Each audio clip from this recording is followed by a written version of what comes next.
ایران نے جنگ بندی میں یک طرفہ توسیع کو امریکہ کے سرپرائز حملے کی چال قرار دے دیا۔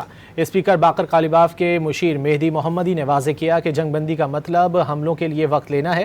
ایرانی میڈیا کے مطابق ایران نے جنگ بندی میں توسیع کی کوئی درخواست نہیں کی تھی۔ اقوام متحدہ میں ایرانی نمائندے امیر سعید ایروانی نے کہا کہ تہران کو اشارے ملے ہیں کہ امریکہ آبنائے ہرمز کی ناکہ بندی ختم کرنے کے لیے تیار ہے۔ ایران نے جنگ بندی میں یک طرفہ توسیع کو امریکہ کے سرپرائز حملے کی چال قرار دے دیا۔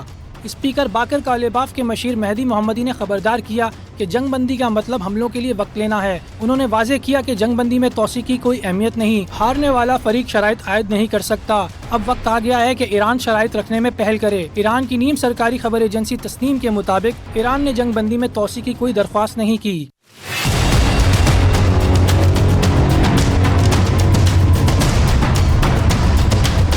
اقوام متحدہ میں ایرانی مندوب نے کہا کہ تہران کو اشارے ملے ہیں کہ امریکہ آبنائے ہرمز کی ناکہ بندی ختم کرنے کے لیے تیار ہے۔ بحری ناکہ بندی ختم ہوتے ہی اسلام آباد میں مذاکرات کا آغاز ہو جائے گا۔ We have received some sign that they are ready to broke it, and as soon as they broke this blockade, I think that the next round of the negotiation will take place in the دوسری جانب ایرانی وزیر خارجہ عباس عراقچی نے باور کرایا کہ ایران پابندیوں کو بے اثر کرنا جانتا ہے۔ ایران جانتا ہے کہ اپنے مفادات کا دفاع اور غنڈہ گردی کا مقابلہ کیسے کرنا ہے۔ خاتم الانبیاء بریگیڈز کے ترجمان نے خبردار کیا کہ ایرانی افواج 100% الرٹ اور ان کی انگلیاں ٹریگر پر ہیں۔ پاسداران انقلاب کی ایرو اسپیس فورس نے دو ٹوک کہا کہ اگر دشمن نے کوئی غلط اقدام اٹھایا تو اس بار جہاں ایرانی قوم کہے گی وہاں حملے کریں گے۔ پاسداران انقلاب نے خلیجی ممالک کو خبردار کیا کہ اس کی سرزمین ایرانی قوم کے خلاف استعمال ہوئی تو انہیں تیل کی پیداوار کو خیرباد کہنا پڑے گا۔